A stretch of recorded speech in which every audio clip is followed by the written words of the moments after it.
आपका आभार प्रकट करता हूं कि आपने इंडिया अलायंस के इस अविश्वास प्रस्ताव को आपने स्वीकार किया।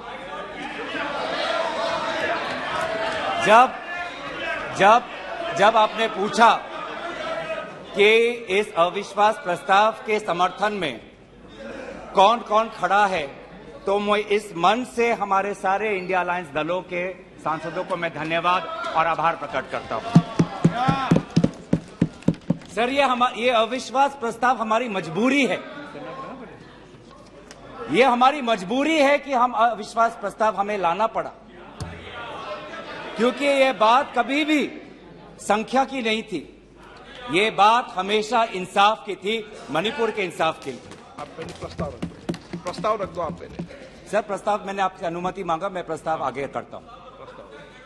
मैंने शुरुआत में उनकी अनुमति मांगी। मैं ये इंसाफ मणिपुर की है, मणिपुर के लिए है। इंसाफ है। मैं पढ़ूं महोदय, मैं निम्नलिखित प्रस्ताव पेश करता हूं कि ये सभा मंत्री परिषद में विश्वास का भाव व्यक्त करती है। सर अध्यक्ष महोदय, ये अविश्वास प्रस्ताव मणिपुर के लिए हम लाए हैं, इंडिया अलायंस, क्योंकि मणिपुर आज इंसाफ मांगता है। मणिपुर का युवा इंसाफ मांगता है, मणिपुर की बेटी इंसाफ मांगती है, मणिपुर के किसान इंसाफ मांगते हैं, मणिपुर के छात्र इंसाफ मांगते हैं। और मार्टिन लूथर किंग ने कहा है, मार्टिन लूथर किंग ने कहा है कि अगर कहीं भी नाइंसाफी हो तो वो हर जगह के लिए इंसाफ का खतरा बन सकता है। Injustice anywhere is a threat to justice everywhere। तो ये जो घटनाएं मणिपुर में हो रही है, इसको ये हम ना समझे कि उत्तर पूर्वांचल के किसी कोने में हो रहा है, ये भारत में हो रहा है। सर, अगर मणिपुर जल रहा है तो भारत जल रहा है। अगर मणिपुर में आग लगी है तो भारत में आग लगी है। अगर मणिपुर विभाजित हुआ है तो भारत विभाजित हुआ है। तो आज हम सिर्फ मणिपुर की बात नहीं कर रहे, हम भारत की बात कर रहे हैं। सर, हमारी मांग स्पष्ट थी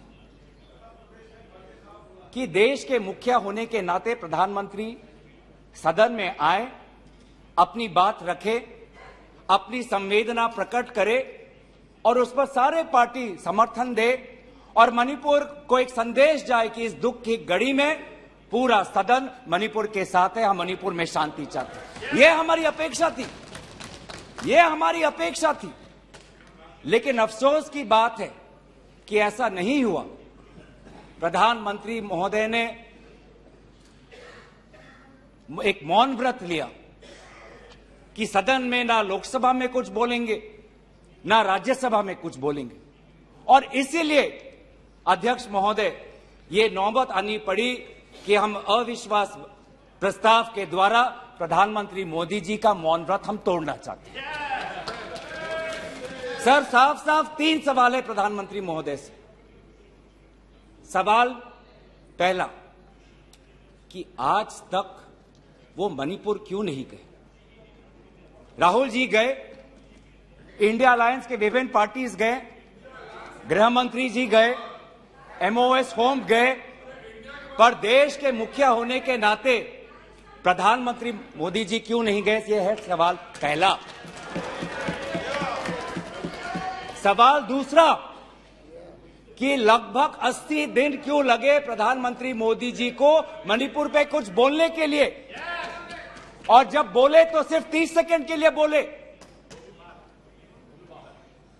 और उसके पश्चात आज तक भी प्रधानमंत्री मोदी जी की तरफ से ना कोई संवेदना का शब्द, ना कोई शांति की याचना। मंत्री मंडल बोल रहे हैं कि हम बोलेंगे, हम बोलेंगे। आप बोलें, आपको किसी ने नहीं रोका। लेकिन प्रधानमंत्री मोदी जी एक प्रधानमंत्री होने के नाते उनके शब्दों में जो महत्व है वो किसी मंत्री के शब्दों में नहीं है। माफ कीजिएगा।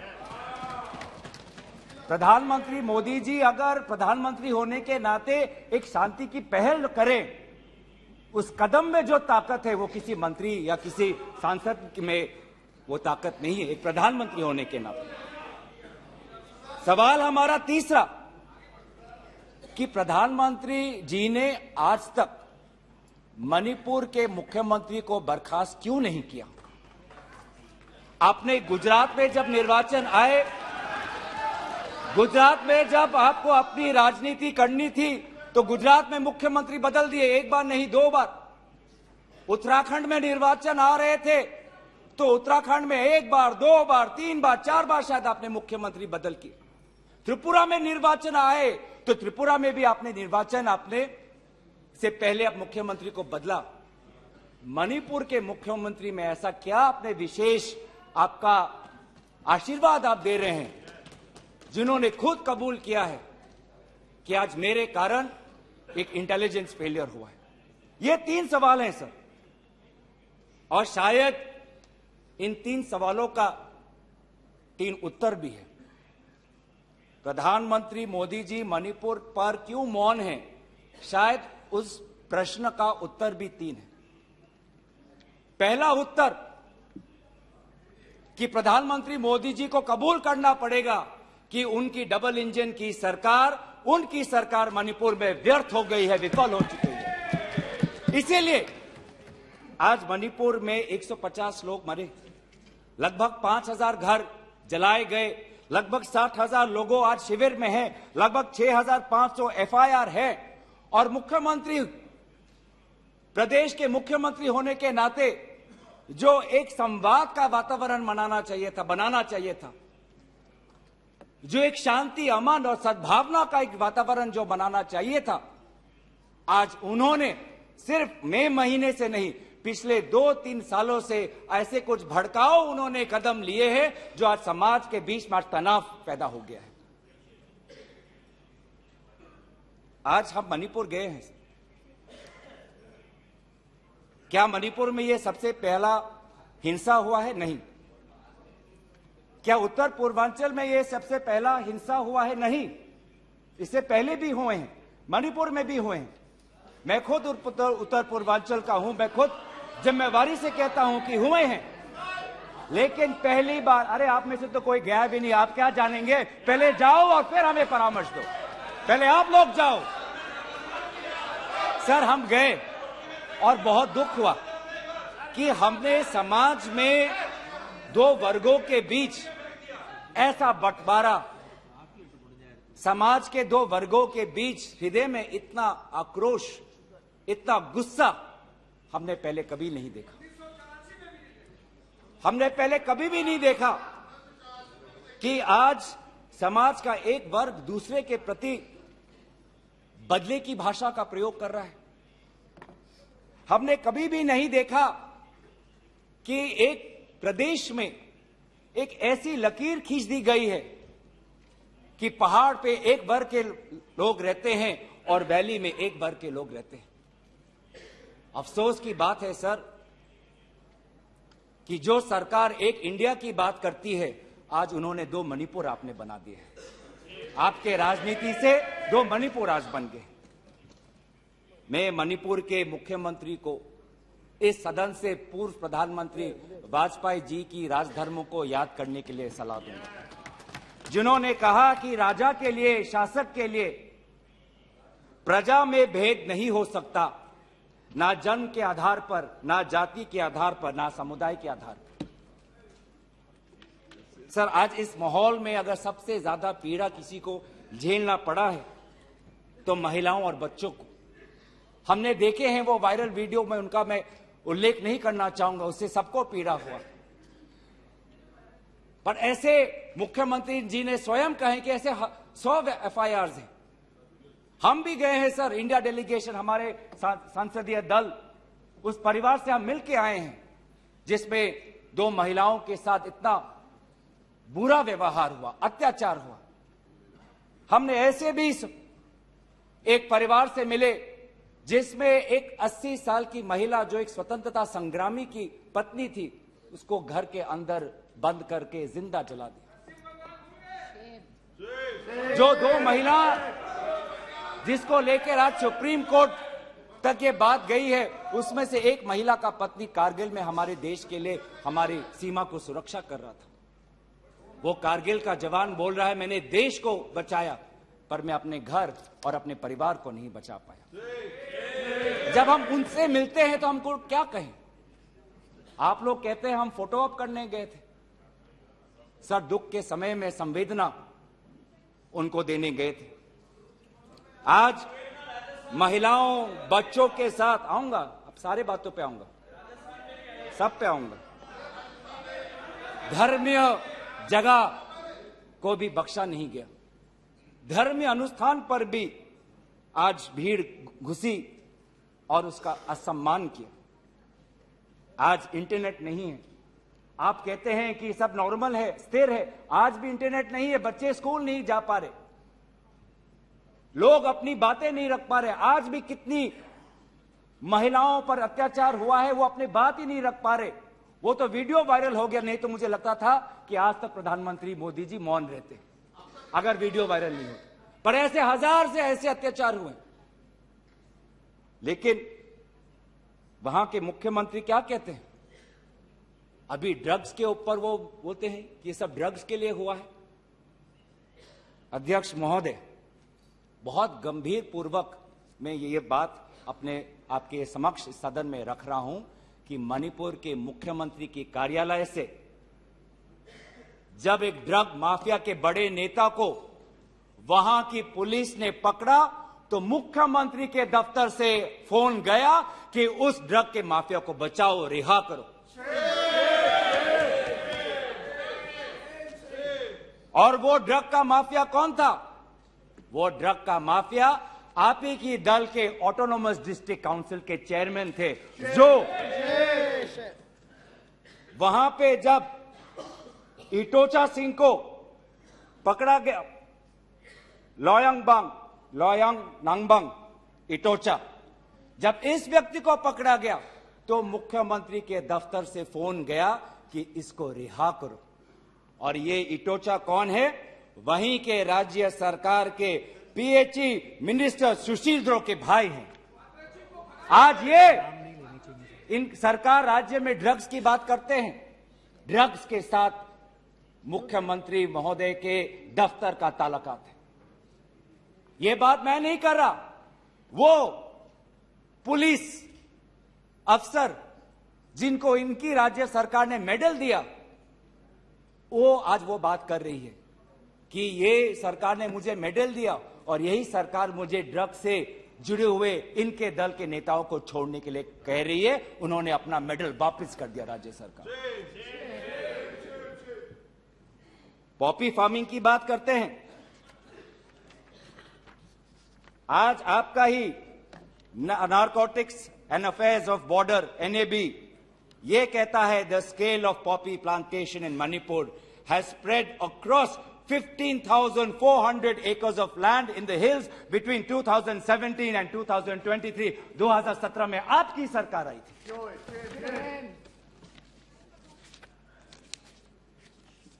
आज इंडियन फॉरेस्ट सर्वे रिपोर्ट 2021 में कहता है that within 2 years time the forest area of Manipur has decreased by 248.63 square kilometers. ये आपके सरकार के नजर के सामने वहां के जंगलों को काटा जा रहा है और पॉपी फार्मिंग को बढ़ावा दिया जा रहा है। गृह मंत्री ड्रग्स को लेकर बार बार वक्तव्य देते हैं, लेकिन गृह मंत्री महोदय आपको भी पता है कि पिछले 5-6 सालों में ड्रग्स की यह समस्या कमी नहीं, थमी नहीं, बढ़ती जा रही है। लगभग 2017 में एनसीआरबी का डेटा है 1113 केसेस, 2021 में 3611। तो ड्रग्स की समस्या आज बढ़ती जा रही है।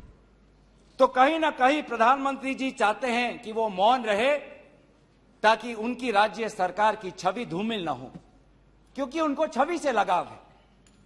चाहे लोगों पे अत्याचार हो, ड्रग्स की समस्या बड़ी हो, ये उनके लिए महत्व नहीं रखता। पर जैसे कि मैंने कहा कि उनके मौन रहने का कारण 3 है, अभी तो मैंने सिर्फ एक कारण का उजागर किया। और दूसरा कारण यह है, और बहुत मैं सम्मानपूर्वक ये बात कहना चाहता हूं, दूसरा कारण प्रधानमंत्री मोदी जी का मौन रहने का यह है कि आज भारत केंद्र सरकार का गृह विभाग और राष्ट्रीय सुरक्षा सलाहकार आज विफल हुए हैं। क्या हो रहा मणिपुर में? 5,000 से ज्यादा हथियार आज लोगों के हाथों में है। लगभग 35 पुलिस स्टेशंस में भीड़ वहां जाकर वहां से हथियार अपने साथ ले जाते हैं। कभी आप जितने भी राज्यों का आपने जो उजागर किया है, कभी ऐसी स्थिति देखी है कि 2 महीनों में एक भीड़ पुलिस थाने में जाकर, पुलिस ट्रेनिंग कॉलेज में जाकर वहां पे जो हथियार है वो लेके जाती है? क्या क्या हथियार ले गए हैं? क्या क्या हथियार लूट के ले गए हैं? INSAS rifle, AK-47, light LMG light machine gun, self loading rifle, SMC, mortar, grenade, bullet proof jacket, 6 lakh ammunition, 6 lakh गोलियां आज लोगों के बीच में है। कि ये राष्ट्रीय सुरक्षा का मामला नहीं है? कहां है राष्ट्रीय सुरक्षा सलाहकार? ये जो बंदूक है, ये जो गोलियां हैं, किस पर चलाएंगे? ये गोलियां हमारे भारतीय सेना के नौजवानों पे चलाएंगे। ये गोलियां मणिपुर के पुलिस पर चलाए जाएंगे। ये गोलियां मणिपुर के निहत्थे लोगों पर बरसाए जाएंगे। क्या क्या आपने आज ये जो हथियार है सिर्फ मणिपुर तक सीमित नहीं रहेंगे सर। लगभग ये जो 6 लाख एम्यूनेशन है, गोला बारूद है, AK-47, ये तो युद्ध के हथियार है, ये युद्ध के अस्त्र है। ये सिर्फ मणिपुर तक नहीं सीमित रहेंगे, ये आज उत्तर पूर्वांचल में भारत के अलग अलग जगह में ये हथियार जाएंगे और भारत के समाज को आज अशांति का वातावरण बनाएंगे। तो क्या कर रहे हैं आप? आज दुख की बात है कि अभी मुख्यमंत्री पहले तो समाज पर दोष ठहरा रहे थे, अब मुख्यमंत्री, मणिपुर के मुख्यमंत्री केंद्र सरकार और असम राइफल्स पे आज निशाना साध रहे हैं। आज ही हमें सुनने में मिला कि असम राइफल्स, जिसको जिम्मेवारी दी गई है देश को, लोगों को बचाने के लिए, उनको हटाया जा रहा है। मुख्यमंत्री के घर के जो विधायक हैं, मैं उनका नाम नहीं लूंगा, वो पूछते हैं कि इतने हथियार कहां से आए? क्या कर रही है केंद्रीय शासित सुरक्षा दल? ये असम राइफल्स किसके अनुसार काम करता है? ये असम राइफल्स गृह विभाग के मंत्रालय से इनको निर्देश दिया जाता है। तो एक ऐसी व्यवस्था बन गई है मणिपुर में कि मणिपुर के पुलिस आज असम राइफल्स के जवान पर उंगली उठा रहे हैं, असम राइफल्स के जवान आज मणिपुर के पुलिस पर उंगली उठा रही है। ये बना है 21वीं सदी के भारत में। ऐसे हम समाधान कर रहे हैं पिछले 3 महीनों से। आज सुप्रीम कोर्ट ने जो जांच कमेटी बैठाई, उससे साफ साफ साबित होता है कि सुप्रीम कोर्ट ने भी आज केंद्र सरकार और राज्य सरकार के जो काम है उसको स्वीकार नहीं किया है। आज इसीलिए कमेटी बैठाई गई है। मैं पूछना चाहूंगा कि गृह मंत्री, आपने एक 51 मेंबर्स का कमेटी बैठाया, कितने बार वो कमेटी बैठी? आप 3 दिन थे, आप वहां पे गए, 51 आपने एक पीस कमेटी बैठाई, अच्छी बात है, लेकिन वो कमेटी आज तक असफल रही। गृह मंत्री ने कहा कि मैं 15 दिन बाद में आऊंगा, पर गृह मंत्री 15 दिन हो गए हैं पर मणिपुर में दिखाई नहीं दिए। जब एक suspended insurgency group UKLF, united Kuki liberation front का चेयरमैन SS हाउकेप लीगल बयान में, एफिडेविट में यह बात कहता है कि भाजपा ने 2017 और 2019 के निर्वाचन में एक उग्रपंथी संगठन का उन्होंने सहयोग लिया, एक लीगल एफिडेविट में यह बात लिखा है। यह है इनका राष्ट्रवाद, यह है इनका राष्ट्रवाद। जो राष्ट्रवाद देश की अखंडता को आज सत्य के दांव पे आज भूल चुका है। यह राष्ट्रवाद है कि जो आज देश की अखंडता के साथ खिलवाड़ कर रहा है। आज उत्तर पूर्वांचल में आपके बड़े बड़े जो भी बातें हैं सारे अभी तक नाकाम रहे हैं। एनआरसी की बात करते हैं, आज तक एनआरसी असम में लागू नहीं हुआ। सीएए की बात करते हैं, ऐसा एक माहौल वहां पे हुआ कि पूर्व जापान के प्रधानमंत्री असम नहीं जा पाए। नागा पीस फ्रेमवर्क 8 साल हो गए, अभी तक हमने नहीं देखा कि ये नागा पीस फ्रेमवर्क में हुआ क्या है। गृह मंत्री आज नागा विधायक से अलग से मिलते हैं, मणिपुर के से आए हुए कुकी विधायक से अलग से मिलते हैं। क्यों नहीं आप सबको एक साथ मिलकर बुलाएं और शांति की अपेक्षा करें? ये अलग अलग मीटिंग क्यों? ऐसे उत्तर पूर्वांचल की समस्या नहीं सुलझेगी कि अगर आप समाज, जाति, धर्म के आधार पर बंटवारा करें। आपको साथ में लेना पड़ेगा। पहली बार हम ये देख रहे हैं कि 2 उत्तर पूर्वांचल के राज्य असम और मिजोरम के पुलिस अफसर एक दूसरे पे गोली चला रहे। ये आपकी राष्ट्रीय सुरक्षा की नीति है। इसी बात का उजागर राहुल गांधी जी ने इस सदन में किया था जब उन्होंने आपको चेतावनी दी थी कि आप उत्तर पूर्वांचल के साथ खिलवाड़ कर रहे हो। उत्तर पूर्वांचल हमारे देश का हिस्सा है, इन्होंने कहा था। आज जो तीसरा कारण मैं आना चाहता हूं, जिसके कारण प्रधानमंत्री मोदी जी मौन है। पहला, उनकी राज्य सरकार विफल थी। दूसरा, उनका गृह विभाग और राष्ट्रीय सुरक्षा सलाहकार विफल रहे। और तीसरा, प्रधानमंत्री मोदी जी के मौन रहने का कि वो अपनी भूल कबूल करना नहीं चाहते।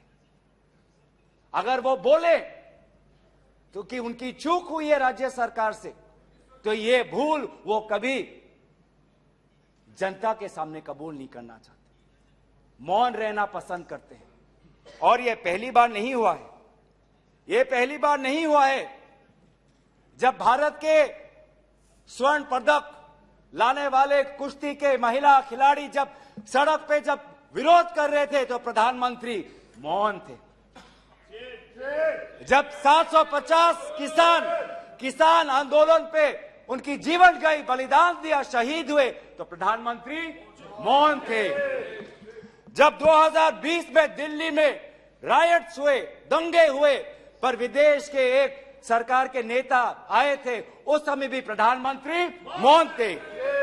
जब अडानी पर इसी सदन में राहुल गांधी जी ने प्रधानमंत्री मोदी जी से सवाल किया कि कितने बार अडानी जी एक विशेष कंपनी को प्रधानमंत्री के साथ जाने पर उनको सुविधा हुआ, तो प्रधानमंत्री मोदी जी मौन थे। जब हम बार बार पूछते हैं,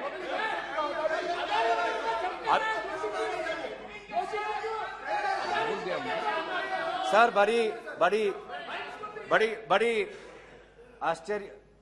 आश्चर्य की बात है कि सर कि अभी तक मैंने प्रधानमंत्री का नाम लिया, अभी तक मैंने मुख्यमंत्री का नाम लिया, अभी तक मैंने गृह मंत्री का नाम लिया, अभी तक इन उनकी तरफ से विरोध नहीं आया, लेकिन जब एक विशेष कंपनी के मालिक का नाम लिया तो ये सारे मंत्री और सांसद खड़े हो गए।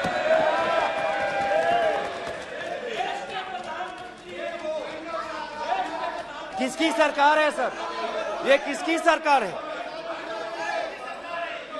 जब चीन पर हमने सवाल किया, चीन पर आप पूछे, मैं चीन पर आता हूं, जब चीन पर हमने सवाल किया कि चीन हमारे सीमा के अंदर कितने किलोमीटर पर है, तो प्रधानमंत्री मोदी जी मौन रहे।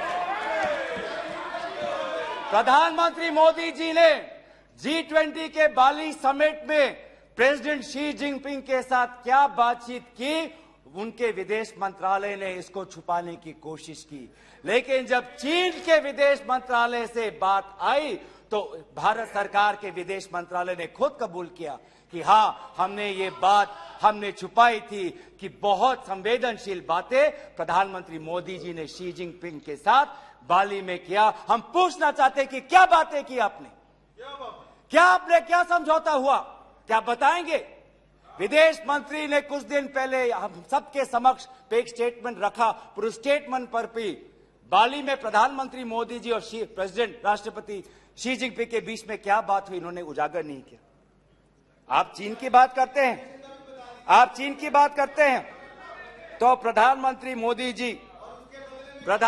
मोदी जी जब जम्मू कश्मीर के पूर्व राज्यपाल ने कहा कि उन्होंने प्रधानमंत्री को फोन किया था तो पूर्व ये राज्यपाल ने क्या कहा कि उनको चुप रहने का सलाह उनको मिला।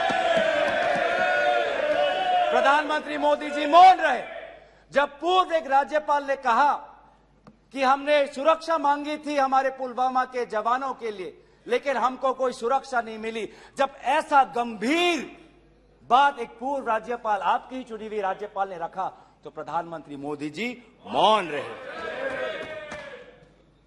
जब कोविड में सेकेंड वेव में लोग के सांसों में फाफड़ों में ऑक्सीजन नहीं था, तब प्रधानमंत्री पश्चिम बंगाल में वोट मांग रहे थे। जब मणिपुर में महिलाओं पर अत्याचार हो रहा था, तो प्रधानमंत्री जी कर्नाटक में वोट मांग रहे थे। ये कैसा राष्ट्रवाद है? यह कैसा राष्ट्रवाद है जो देश से ऊपर अपने सत्ता को ज्यादा महत्व देता है? इस देश के इतिहास में हमने दूसरे प्रधानमंत्री भी देखे हैं। हमने ऐसे भी प्रधानमंत्री देखे हैं जिन्होंने उत्तर पूर्वांचल और भारत की संवेदना को समझा। मैं उदाहरण देना चाहता हूं। जब असम में हमारा असम अकॉर्ड हुआ 1985 में, तो असम में हमारी कांग्रेस की सरकार थी, लेकिन शांति के पहल के लिए उस समय के पूर्व प्रधानमंत्री राजीव गांधी जी ने कहा कि कांग्रेस की सरकार बर्खास्त होनी चाहिए, हम एक निर्वाचन लाना चाहते हैं ताकि शांति आगे बढ़े। ये हमारा राष्ट्रवाद है कि दल से ऊपर हमारा देश, ये हमारा राष्ट्रवाद है। जब मीजो अकॉर्ड हुआ, सुन लीजिए, सुनने का धैर्य रखिए। जब मीजो अकॉर्ड हुआ 1986 में, तो मिजोरम में हमारी सरकार थी, लेकिन राजीव गांधी जी ने लालडेंगा जी के साथ समझौता करके मीजो अकॉर्ड उन्होंने स्थापना किया 1986 में, और वहां के पू लालडेंगा जी मिजोरम के इंटरिम गवर्नमेंट के मुख्यमंत्री बने। और निर्वाचन यह है कि हमें सत्ता नहीं, हमें शांति चाहिए उत्तर पूर्वांचल में। अगर सत्ता खोनी पड़ी, दल का बलिदान देना पड़ा, तो उत्तर पूर्वांचल और देश की अखंडता के लिए हम वो बलिदान देने के लिए तैयार हैं। सोनिया जी को याद होगा, जब मीजो अकॉर्ड हुआ उसके अगले ही दिन राजीव गांधी जी और सोनिया जी मिजोरम गए थे, आइजवाल गए थे, और जगह जगह पर लोगों ने इन दोनों का स्वागत किया और उन्होंने कहा, स्वागत राजीव गांधी जी, वेलकम राजीव गांधी जी, आप शांति के प्रतीक हो। ऐसा पहल प्रधानमंत्री मोदी जी मणिपुर में क्यों नहीं करते? हम उनका समर्थन करेंगे, हम उनका समर्थन करेंगे। इस सदन में जब 2012 में असम में कोकराझार में जब हिंसा हुआ, तो इस सदन में, लोकसभा में, राज्यसभा में प्रधानमंत्री, हमारे पहले प्रधानमंत्री डॉक्टर मनमोहन सिंह जी ने इस सदन में उन्होंने बात रखी। जब कोकराझार में जब हिंसा हुआ, तो उसके 7 दिन बाद प्रधानमंत्री मनमोहन सिंह जी वहां पर गए और उन्होंने कहा, क्या कहा? उन्होंने कहा असम में जाकर, we are one people, we are one nation, we must live together as such, we must restore peace and calm throughout the area. ऐसी बातें प्रधानमंत्री मोदी जी क्यों नहीं करते? चलिए मेरे दल का नहीं, मैं आपके दल का उदाहरण देता हूं। जब 2002 में गुजरात में जब दंगे हुए, तो उस समय के प्रधानमंत्री वाजपेयी जी गुजरात गए थे, शाह आलम के वो रेफ्यूजी कैंप में गए थे। तो सीधा सर, मैं प्रधानमंत्री जी से 3 में हमारी याचना है। 3 हमारे याचना है। याचना 1 कि वो सदन में आकर अपनी बात रखे, लोकसभा में आए और राज्यसभा में भी जाएं, लोकसभा में भी आए और राज्यसभा में भी जाए। हमारी याचना दूसरा कि वो मणिपुर जाए और पूरे पार्टी को लेके जाए। ये बात हमने सदन के प्रारंभ होने से भी पहले कहा था कि अगर प्रधानमंत्री पूरा मणिपुर को में एक ऑल पार्टी डेलीगेशन लेके जाएंगे तो हम सब उसमें शामिल होंगे। और हमारा तीसरा ये याचना है कि मणिपुर के विभिन्न समाज सेवक संगठनों को बुलाकर एक मीटिंग करिए, शांति का एक पहल रखिए। लेकिन प्रधानमंत्री क्या कर रहे हैं? प्रधानमंत्री आज इंडिया अलायंस को बदनाम करने में तुले हैं, देश के नाम को आज बदनाम करने में तुले हैं। अफसोस की बात है, अफसोस की बात है जब आप पॉपुलर फ्रंट ऑफ इंडिया की बात करते हैं, इंडिया मुजाहिदीन की बात करते हैं, ईस्ट इंडिया कंपनी की बात करते हैं, तो हम इंडियन इंस्टीट्यूट ऑफ टेक्नोलॉजी की बात करते हैं, हम इंडियन स्पेस रिसर्च ऑर्गेनाइजेशन की बात करते हैं, हम इंडियन पुलिस फोर्स की बात करते हैं, हम इंडियन एयरफोर्स की बात करते हैं। आप जब इंडिया को बदनाम करते हैं तो हमें तो भारत का तिरंगा दिखता है, जहां पे गेरुआ है, सफेद है, हरा है और बीच में अशोक का चक्र है। आज नफरत एक हथियार बन चुका है, नफरत एक हथियार बन चुका है वोट जीतने के लिए। वो चाहे मणिपुर में हो, वो चाहे हरियाणा में हो, वो चाहे कर्नाटक में हो, वो चाहे मध्य प्रदेश में हो। आप जितना भी नफरत फैलाएं,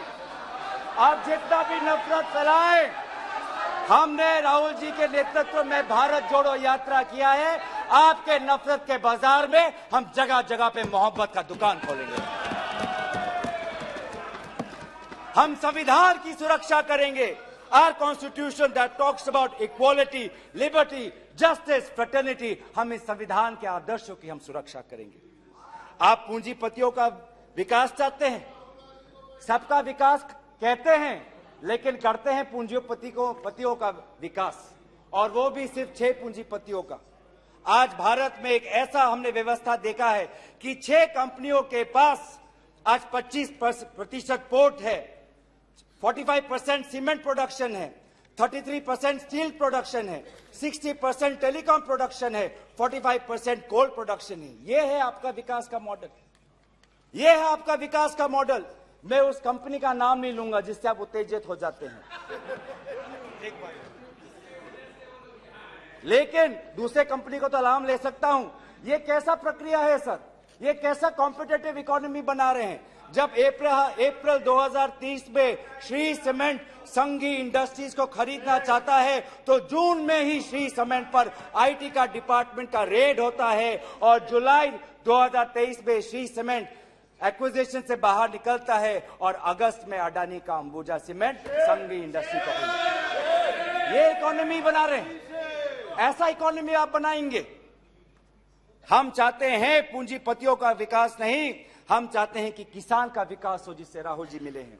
हम चाहते हैं वो मैकेनिक का विकास हो जिससे राहुल जी मिले हैं। हम चाहते हैं वो फैक्ट्री वर्कर का विकास हो जिससे हमारे पास आते हैं वो स्मॉल बिजनेस, वो ट्रेडर्स जो हमारे पास आते हैं, हम उनका विकास चाहते हैं।